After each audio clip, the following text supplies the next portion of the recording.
Today, we're going to be going through some of our biggest UFC dream matchups that we desperately need to see, but we never will. We're going to be doing some current roster champions. We're going to be doing some people from the past. Dylan, let's get right into it. All right, starting off with my first dream matchup. The GOAT of flyweight, Demetrius Johnson, up against the current champion, Alexandre Pantoja. Two fighters who are both dominant while champions at the top of their division. Obviously, DJ was at the top for longer. Pantoja is on a great run right now, basically stopping everyone who tries to get him. He's taken out a lot of the top guys at flyweight. So I think that this would be an extremely competitive fight between the two of them. I think they would have an awesome mix of ground game along with the striking, and I think it would be a good fight.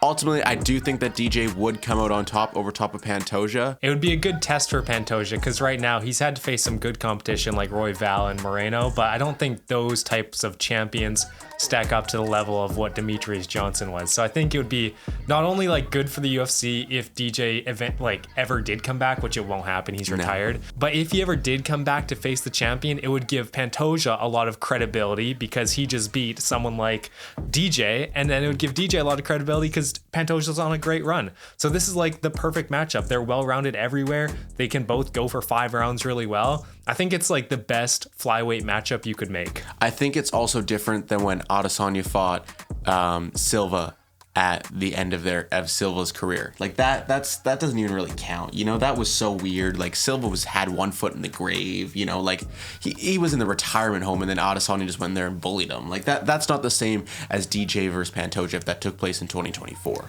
Well, that's a great segue for my first fight. I'm starting off really tame. I'm going to go Prime Izzy versus Prime Anderson Silva. It's a fight that everyone's talked about. It's a fight that we need to see. It would have been such a great striking matchup. And I was really torn when I was thinking about this because they both have such great head movement. They have such great defense and they have such great kicks. So I'm like, who would win this in their prime? Anderson Silva was so good, but then I think people will really remember him because he went on for too long. You know, he did end up losing quite a few fights. Izzy is starting to lose those fights. So let's say we rewind Izzy 3 years when he was in his really prime, and then we rewind to Anderson Silva when he was on that generational middleweight run. I think I would have to slightly favor Anderson Silva. Ooh, I think I might slightly favor Adesanya. Ooh, I disagree because Anderson Silva had jiu-jitsu.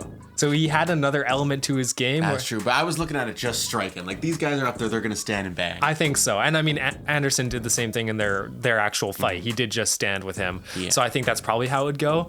But I think if Anderson was like in his prime, trying to get a win, trying to stack his career, I think he might start to use a little bit of jiu-jitsu. Yeah, I think that fight would have been amazing. You know what fight with Anderson Silva would have also been amazing? What? Prime Anderson Silva up against middleweight champion Alex Pereira. That would be good. Oh, I think it would be very similar to Adesanya versus Silva. Like if we'd had the dream matchup version of it, Prime versus Prime, it would be very similar. Two elite level strikers, and I think that Pereira has better takedown defense and ground game where that fight would realistically have to be on the feet. So sorry, did you say middleweight or did you say 205? Middleweight. Okay, that makes sense because Anderson did have a couple fights at 205, but it wasn't the same. Yeah, there's no reason for him to go up to 205 to fight Pereira. If you go back to Strickland versus Pereira, like he still looked decent in those weight cuts, and then at the end it was just like insanely draining. Yeah. He's 37 now. Like give him a break from those weight cuts. Yeah, if we took Pereira from the first fight against Izzy and put him against Prime Silva, like that's what I'm kind of going off of there. Yeah, and you would favor? I'm gonna ride with my boy Pereira. Okay, that's fair. He has the power to put you out. You know, Anderson Silva definitely, he killed you with volume over time, and then he had power for sure, but I think the kicks, they're probably about even. I wonder how Anderson Silva would do against the calf kicks of Pereira. That's an interesting one. I don't know. Let us know. That's a good matchup. Let us know who you think would win for all these matchups. If you have completely different takes than us, obviously we're relatively newer to UFC and MMA, so we don't know about all of the old heads. Yeah, we were watching Silva like that, and I can already feel like I said Pereira and Izzy would beat Silva. They're down in the comments right now. Casual news, go kill yourself. Yeah, it would be. All of them are close matchups. That's why there are dream matchups. Yeah, exactly. Because we don't know who would win. All right, let's move on. This one I am very excited to see your reaction on, and you might have the same one. Me and Dylan both picked 10 fights each. We don't know what each other has picked, so I think they're different because I tried to go a little bit rogue. I went with a rematch. We've already seen it, but we haven't seen enough of it. I went Sean O'Malley versus Peter Yan 2, 5-round rematch. Give it to me. Come on, I need that. That would be unreal. Best bantamweight fight right there. It's the best you can make. I have another bantamweight fight. All right, let's hear it. No, we'll talk about yours and then we'll get to mine. But yeah, I think that would just take what happened in that 3-round fight and really build on it. Yeah. We saw Sean go out there and be dominated against Cheeto, put on a striking clinic. Peter Yan went out there, looked really good against Song Yadong, looked really good against Sean. Like, it would be just an amazing striking fight. And you know that neither of those guys are going to take it to the ground. We're just going to stand on the feet. And neither of them have really been tested their chins. They'd both just go up there and eat shots from each other. It would just be very competitive back and forth. Well, I don't think it would stay on the ground. Like, Peter Yan would mix in some wrestling and some clinch game, but Sean O'Malley actually has pretty good... His takedown defense is underrated. Yeah, 100%. And I think from the first fight, what we saw out of Sean, it was a lot of almost like green fighting. He didn't have that 5-round pace in him, and it was a 3-round fight. So I think there is different conditioning for a 3-round versus 5-round. Fighters know if they're going 3 rounds or 5 rounds, so they pace themselves accordingly. But what we saw out of that Cheeto fight and the Aljo fight and even the Marab fight, where he knew he had to go 5 rounds, I think that just builds his experience. Exactly. Gives him a better chance in the future against Peter Yan 5-rounder. You ready to hear this fight? Wait, I need to know who we'd favor in this. Oh. Because I think I would favor... I'd take Sean. I might favor Yan. I don't know. It's tough because Yan is getting older. Like, he is getting older. He's not super old yet. And he looked good against Song Yadong, but he did have a couple losses. Do you think we could ever see Yan versus O'Malley again? I actually do. It's possible. I think the way you see it is if Yan loses to Figgy and then Sean loses to like a Sandhagen. Yeah, exactly. Then you do potentially see that fight. Yeah. All right, moving on to my bantamweight fight that I made. Sugar Sean O'Malley versus 25 minutes of Cody Garbrandt. I knew it was coming. You can't tell me that fight wouldn't be unreal. It would be. Oh. The head movement of Garbrandt versus the striking accuracy of Sean O'Malley. It's a guaranteed banger. Oh, it would be so good. Who do you favor in that? Prime Garbrandt. It's forget everything Garbrandt has done in his career. Prime Garbrandt for 25 minutes. I'm taking 25 minutes of Garbrandt. Jeez. But like I don't know if you've ever seen a fighter look better for 25 minutes. Dude, Dylan's been consumed by TikTok clips. He's obsessed with 25 minutes of Garbrandt. It's generational. Like, it is a super fighter. It is, and he beat a dominant Cruz. Exactly. Cody Garbrandt beat a dominant Cruz. Like, what is going on? Like, but think about like the memes in the ring. Like, they'd land one punch. Woo! True. Yeah, they're both showmen. They go. Woo, woo. Who do you have in that fight? I think I'd have to go Sean. I just don't think. I don't know, because we're not talking about reliability, are we? We're talking about 25 minutes of Garbrandt. One fight. He used up his entire career in that fight. I'd still go Sean because Dominic Cruz did drop him a couple times. He had him hurt. Like, the clips never show that, but it was a more competitive fight. And I think Sean does have maybe just a little bit more power, a little bit more accuracy. But then again, like, am I underrating Dominic Cruz? Maybe. I didn't watch his fights in his prime. Overrated. His striking was mid. Bantamweight GOAT, that's what they say. His mid striking. But yeah, I don't know. That's like probably the 50-50 matchup for me. Well, I think all these are 50-50 matchups, basically. Yeah. Okay, let me move on. This is my last one that's relatively tame. Izzy versus Pereira. Finish the trilogy at 205. I need to see it. That would be unreal. It's another rematch. We've already seen this fight, and it's never gonna happen. But man, it would literally feed me. And the stare down. Imagine the stare down. Oh, like the pre-promo. Oh, the build up. So they'd have to do a promo tour for that fight. I think obviously Pereira wins that fight. At 205, you have to favor Pereira. Like, there's like very little way that Adesanya actually goes out there and wins a fight against Pereira at 205, but You never know. You never know. UFC. Yeah. I think a lot of people had Pereira to beat him Adesanya the second time, but took one from Adesanya. That's the crazy thing. We haven't seen Pereira been put out like that. It was like a weight cut drained Pereira. I know that's like a big excuse, but still, Izzy KOing him with 2 punches? Crazy. And it's Izzy at 205 too, so even more powerful potentially. Yeah. I don't think Izzy has a naturally as big of frame, or is like, it's just like a bone density thing. Yeah. Like when Pereira fills out, like he's huge. Yeah. Like you watch, like last weekend, UFC Edmonton, I'm watching these low level light heavyweights and I'm like, these guys, Oh my gosh, that was so bad. oh, that card was terrible. Are you talking about the co-main event? Yeah, they're so little. They were the featured fight. Okay, yeah, that's what I meant. They were so little. Like I said to my brother, I was like, if you put this guy beside Alex Pereira, you would think that he was 30 pounds heavier. Probably they are was. so little. Yeah. They don't fill out because Yeah. I mean they don't have the same like resources to cut and then to put the weight back on, but they're so little compared to Pereira. Pereira's huge for 205. Yeah, UFC Edmonton, that's like the closest card to us in like a long time probably. We were debating going to it. Man, thank are we goodness glad we didn't That go. was like generational hate on that. Biggest waste of money ever. But Tracy Cortez was there. Missed out. Could add seats beside her. Moving on to my next matchup. This is a fight that has been talked about. Who would win this fight if it happened, with current Ilia Topuria up against prime Conor McGregor? Oh, I had this fight too. Okay, so It's so good. Oh, there's been a lot of talk about it on social media about who would win this fight. Dude, there's talk about him versus Conor now, which Yeah. is crazy. Well, Ilia Stupid. destroys him. 100%. If you think Conor has a shot at that, you need help. Ilia Topuria has grappling, which he doesn't need to use, and he has the best boxing. Come on, Conor is just partying at this point. Yeah. Get a grip on your life if you think Conor wins that. Yeah, current day, like Ilia puts him out in under a round.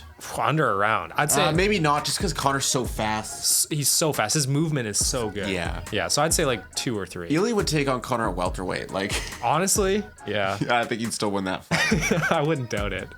But yeah, looking at prime Conor in the featherweight division versus Ilia Topuria right now is tough. Because I think that Conor's a more dynamic striker than Ilia. Yeah, 100%. 100%. But then you have the power of Ilia mixed in with the jiu-jitsu. Did you see the stat that Ilia Topuria has never thrown a head kick or a body kick in his entire UFC career? That's crazy. That is crazy. He's just a boxer and leg kicks. That's crazy. I couldn't believe it. I looked at that and That doesn't feel... the comments were like checking out, so I'm gonna believe it. That's wild. Yeah. I do think that the dynamic striking of McGregor would give Ilia some issues, but we looked at Max. Max is a very dynamic striker too. Definitely. And it's so tough to think about that fight. Ilya's game planning is really good. I think his brother actually helps him quite a bit from the corner. Like you see his adjustments after round 1.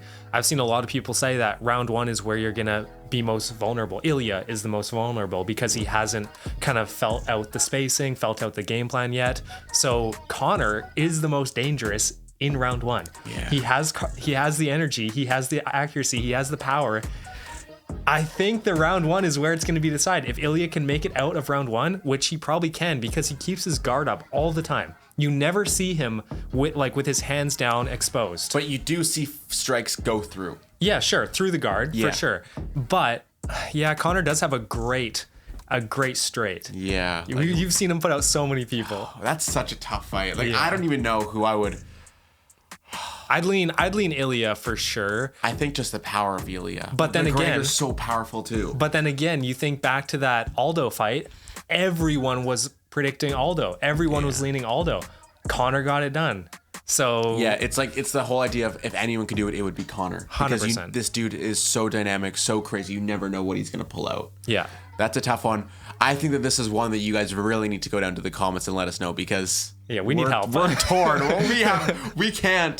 So you guys can go to do all your research and nerd out in the comments. Write a paragraph or two, whatever you need. This is like a 30-minute video of us just like questioning whether we know UFC or not. So because we had the same one, I'm going to go next. I have Max Holloway, prime Max Holloway, maybe about, is he in his prime now? I'd say maybe like 2 years ago. Okay. Like 2-3 years ago, prime Max Holloway versus Zabit Magomed Sharipov.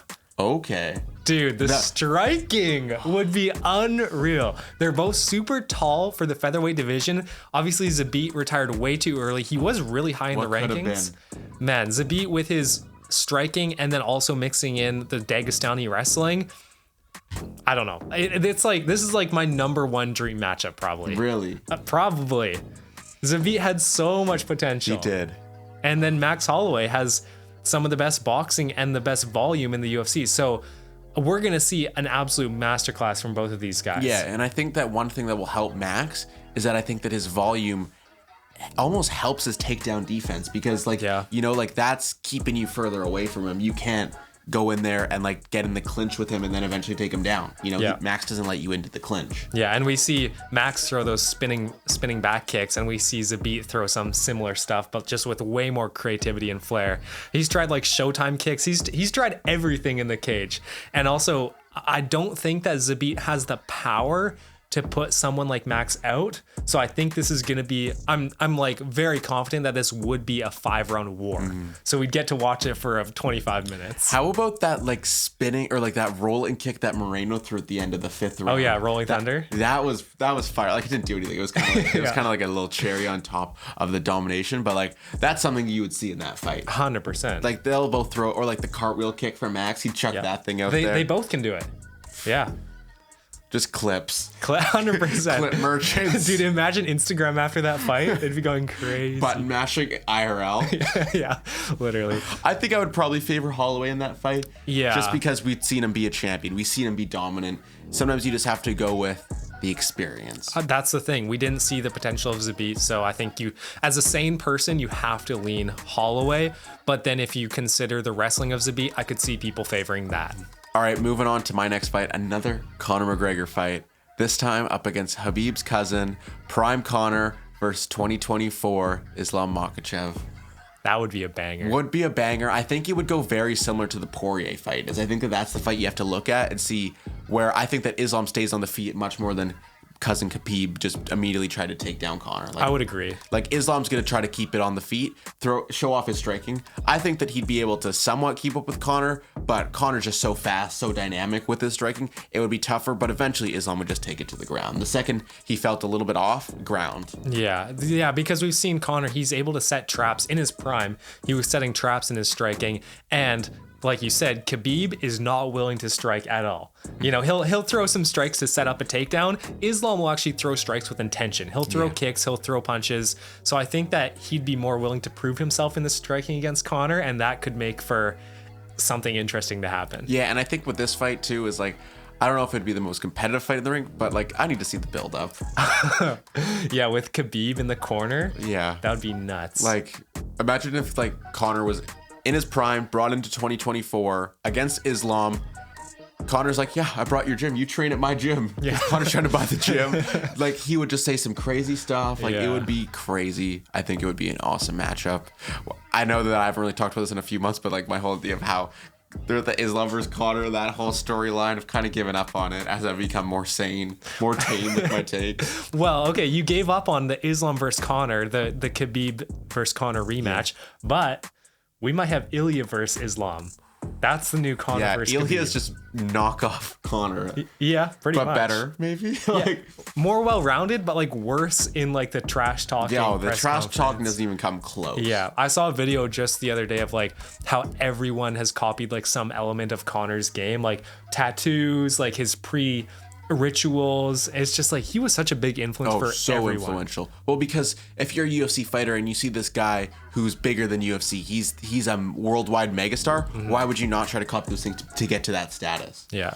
Okay, so you just gave your pick. I'm gonna give my next pick. I'm going prime TJ Dillashaw versus Peter Yan. Ooh. TJ Dillashaw, I just watched some of his fights back and I forgot how good he was. His striking and his timing and his footwork, I think it could really give Peter Yan a lot of problems. And Peter Yan is one of the best boxers that we've ever seen in the UFC. So just the striking and the well-roundedness, and both of them have wrestling. TJ Dillashaw was a great wrestler. I think he was college, or like, what do they call it? Collegiate, yeah. So it would be well-rounded everywhere, and I think it would mainly stay on the feet. So it's a bantamweight fight that I need to see. I have two questions. Is this fight happening in 2024? Yeah. And is this Well, what do you champion Peter Yan? Like this fight, like you take both of them in their primes and you put it into 2024? Yeah. And then this is champion Peter Yan? Yeah. Doesn't have to worry about the ground to strike DQ.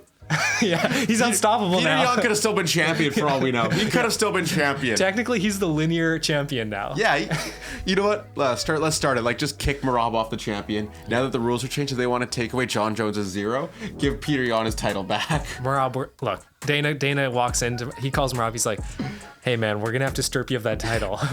What? John Jones told me to do it. Apparently, they're getting rid of that loss to Matt Hamill from John Jones. Well, then give Peter Yan his title back. That's what I'm saying, bro. That's what I'm saying. All right, who do you think wins that fight, though? I would have to. Prime TJ Dillashaw was a menace. I have to lean Dillashaw. Peter Yan is great. The volume of Peter Yan, though. I know, and his boxing. He has a lot of power. I think I'd go Yan. Okay. To be edgy. Last week, I was thinking of video ideas, and I saw this thread. Okay. Who wins this fight? Habib versus Islam. Okay. Oh, it's such a tough one to think about. Like, it's so... Because I think Khabib has the advantage on the ground, obviously. But Islam on the feet has such a major advantage over Khabib. Yeah, and hold on. If we're thinking about a game plan, Khabib is the one who comes up with the game plans for all of Islam's fights. So if they're against each other, Islam isn't going to have a game plan. He's going to be like, he's just going to walk in there, just start fighting. Let's go. Clueless. So I don't know. Khabib, I think I would actually like, not heavily, but I'd be confidently picking Khabib. If that makes sense. I just like, I think that like, obviously Islam's the more well-rounded fighter, but I think in a fight between the two of them, I think Khabib wins. Yeah. But it's also tough because if we're looking at judging, like if Khabib struggles with control time, just because it would be like such dynamic, competitive wrestling, right? And Islam gets in a few extra strikes each round, it's tough. That's true. But I think we're more likely to see Khabib get a submission. Like with an Islam fight, you're not sure if he's going to be able to get a submission just because his grappling isn't as dominant and as like imposing as Khabib's was. But I think if you watch Khabib, you're like, okay, it's probably going to maybe be a submission. Yeah. I don't know. That's a great fight though. I think I go Khabib. Yeah, I think so too. With the game plan, like he's a master of the game. Mm-hmm. I don't think Islam is quite a master. No. Like yet. Islam's smart, but how much of it is just Khabib? Yeah, that's the thing. We don't know. We'll never know. I guess we'll never know. Unless Khabib dies. Khabib dies and then Islam just sucks. So he loses every fight. That would be crazy. That would be crazy. So I think we both have Khabib favored in that fight. Yes. I think a lot of people are going to disagree with us because you look at Islam's striking and it is way better, but I think you have to take in all aspects. The same people that say that we hate wrestling are going to come in, oh, it's obviously Islam. Yeah. Or just take a side, brother. Say that we're from the West and we hate everyone from like Russia and stuff. But they're both from Russia. Okay, I have a very special, you guys are going to want to stay around for this. I have a very, very special matchup, Dylan. This is a matchup where I think it would be so one-sided, but it wouldn't be a Dodson's Corner video unless I included a certain ginger. Oh, Shara Bullet. I'm giving Shara Bullet his dream matchup versus Prime Anderson Silva. Why not Adesanya? He just called him Adesanya. Because I want to see him versus Anderson Silva. Imagine giving Prime Anderson Silva Shara Magomedov. How beautiful would that be? Just one spinning, the double bullet or whatever he called it. Yeah, the double bullet. He KOs Anderson Silva, becomes a middleweight champion. The GOAT. Man, how times could have been different. What a time, what a time. I honestly think that Shara reasonably has a chance in that fight. I just really like what I've seen on the feet from him. Like, yeah, you know what? Even his ground game is good now. Yeah, like he's an elite level wrestler. Mm-hmm. Especially when he's up against the cage and really just grabs onto it, and then grabs the other cage and just like, yeah, we never saw Anderson Silva be able to do that. Yeah, Anderson Silva didn't take advantage of the cage grabs, which is honestly just silly. You know, I think when we look in terms of Shara Bullet fluky KOs, like that's a big thing. You know, like honestly, you know what? I was leaning Silva, but after this deliberation, I think I'm gonna go with Shara Bullet to beat GOAT Anderson Silva. I think if you look at just like the strength of schedule, if you look at Shara Magomedov, he's had Petrosian. Silva never beat Petrosian. Yeah, and he never beat Bruno Silva either. You look at Bruno Silva now, look how good he's doing. Yeah. I think you just have to lean with Sharamagomedov. Yeah. Double bullet into oblivion. My next fight at 205, Alex Poatan Pereira versus John Bones Jones. I thought about it. It's such an interesting fight, though, because we saw John Jones be so dominant as a wrestler and on the ground, but then you have him ducking a guy like Francis Ngannou, saying, pay me $25 million if you want me to fight Ngannou. Pereira is nearly as powerful as Ngannou. Like, if we look at it from a pound for pound perspective, so in 205, like, would John Jones take that fight? And I think we would really get to see Alex Pereira's ground game in that fight, too. Yeah, or at least his defense. I'm not sure how long that fight would last. It's tough to say how that would go, because if John Jones can get to the ground and just keep it there, it could be actually a pretty boring fight. Yeah, not boring, but you know what I mean. I think if you're John Jones in that fight and you get Pereira to the ground, I think you just ground and pound your way to the win. Because you can't risk starting another round on the feet with Pereira too. It's silly if you were to just draw that fight out. Yeah, I don't know. Pereira would have a tough game plan for that fight, because yeah, if John Jones gets his hands on you, you're going to the ground, pretty much guaranteed. And with his submissions and his strength, I think it would be tough for Pereira to win that. I think I'd lean 65 to 70% in favor of John Jones. It's just tough because stylistically it's not great for Pereira, but Pereira has the assets to beat John Jones. Of course. Exactly. He's a striker. I mean, it's like what we said with Sean O'Malley versus Merab. Even though he lost, he has the tools to beat him. Exactly. He had the tools to beat Aljo, which was a bad matchup for him, and he did. Yeah. I'm not saying Aljo's as dominant as John Jones in light heavyweight, but you get the point. Yeah. Gosh, I have to explain everything. Or else they just... I wonder what people are going to think of the leg reveal. I didn't tell you about this, but in one of the videos that I edited, you stood up at the end wearing your short shorts. I left it in. Oh, really? Yeah. Leg reveal. This matchup, look, we're getting wacky now. At the end of my list, it was late at night. We're going Prime DC, the wrestling of DC versus a 205, which we've never seen before, Khamzat Chimaev. Ooh. Isn't that interesting? Ooh. Ugh. That's like totally different body types too. Like they'd both be 205, but then you'd be like, Khamzat? Yeah. Is like thin, like looks like a pencil. Philosopher Khamzat? No matter how heavy Khamzat gets, he looks like a pencil. Like he looks so thin. And I don't even think Khamzat would have to go up to 205. I think, this is unrealistic, but this is what this video is. It's unrealistic. It's dream matchups. I think if DC was at 205, Khamzat could stay at 185. And if they got in the cage at that weight, I don't think it would make a lot of difference. Well, like maybe not 185, but like he 190, 195. Yeah. Khamzat just like not cutting at his natural weight. Maybe that is 205. Who knows? If they just got in there, Khamzat's at his natural weight, DC's at his natural weight. I think it's gonna be you think DC's naturally 205? Brother, he's big. He's 5'8". He should be naturally 170 pounds. That fat. 95. Yeah. 95. But yeah, I think I would go Chimaev. Really?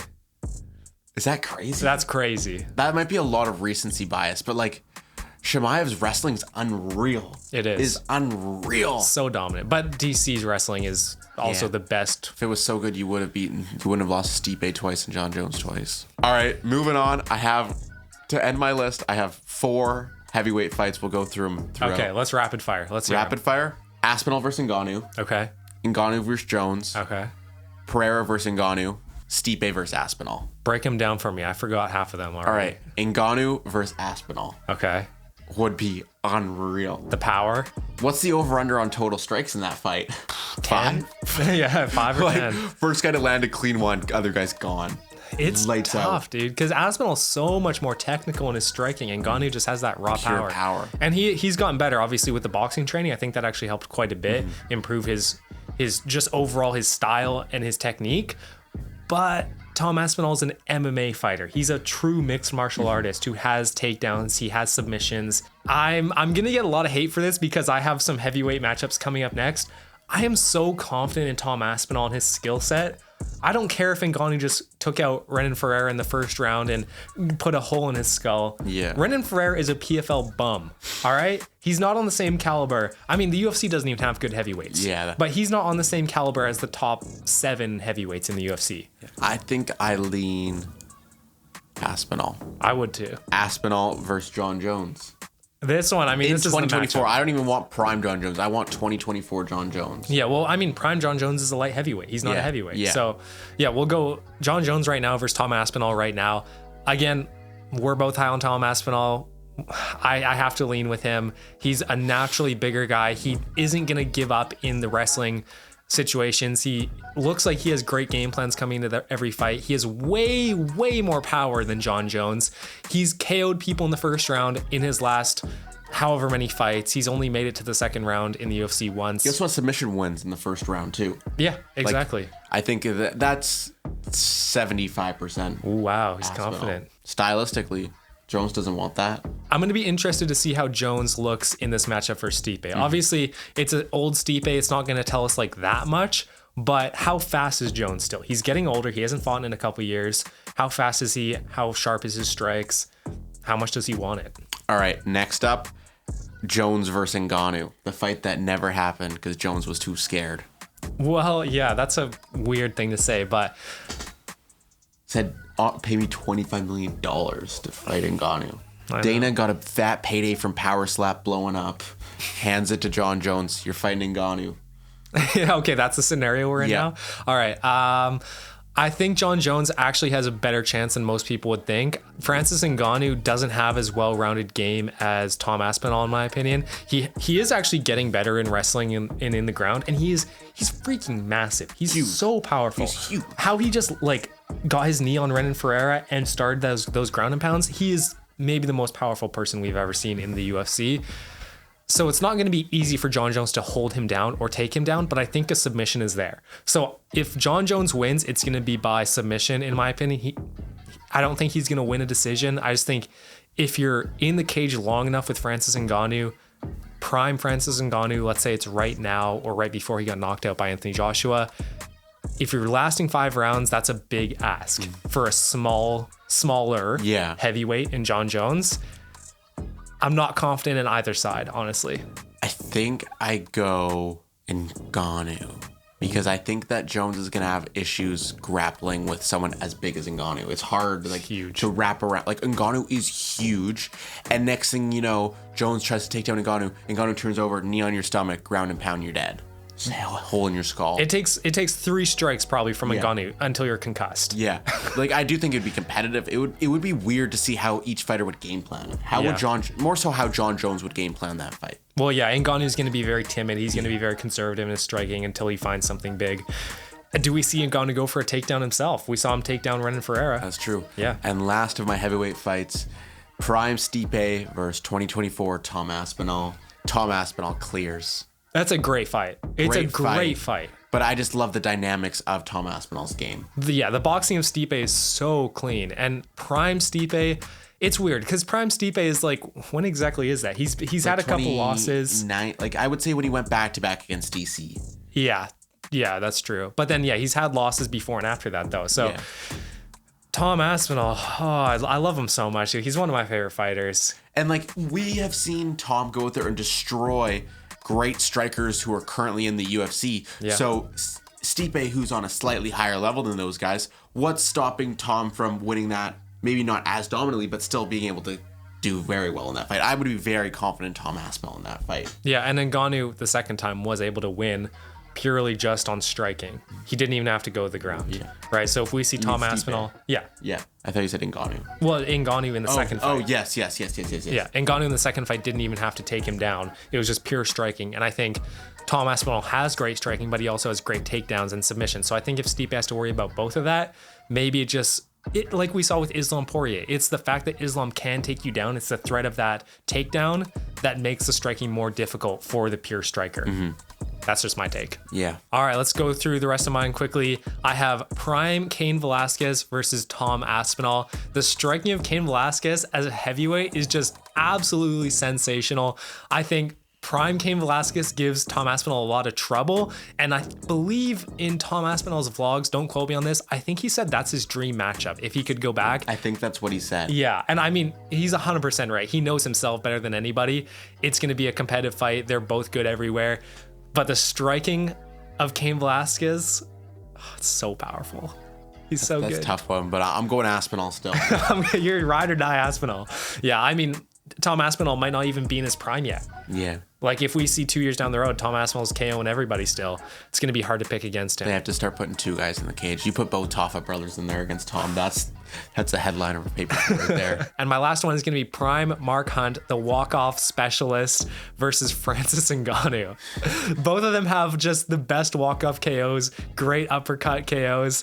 Mark Hunt, I mean, the dude just like, he just saunters off after his KOs like nothing happened. Francis Ngannou has the most power in the UFC, or was in the UFC.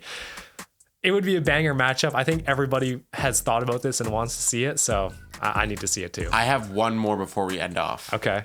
Including our GOAT, John Dodson, the current bare knuckle champion. You know, we never talk about John Dodson on this channel. People in the comments are like, who's Dodson? Who's your profile picture? Yeah, who's Dodson? Like, who is that guy that you guys are talking about? Dodson is the GOAT. Yeah. Prime John Dodson. Could be 2024 bare knuckle champion Dodson. Could be the guy who fought Demetrius Johnson up against Chris Barnett. Who wins that fight? For what? Who wins that fight? Chris Barnett? Yeah. Oh, I think John Dodson by Chris Barnett injury. Honestly, yeah. Chris Barnett dancing to the cage injury. John Dodson versus Chris Barnett missing weight. That's going to do it for today. Please go down to the comments. Let me know how big of a casual I am for picking the younger, more modern fighter in every single matchup. Just go flame off on me. Even though the current modern day fighters are more technical, they're better. Sorry that I picked Tom Aspinall in every fight, even though he's an elite mixed martial artist. All right, that's going to do it for today. Go hate on us in the comments. All right, that's going to do it for today. All right, that is going to do it for today. Please go and hate on us in the comments. All right, bros, that's going to wrap it up for today. Peace. See ya.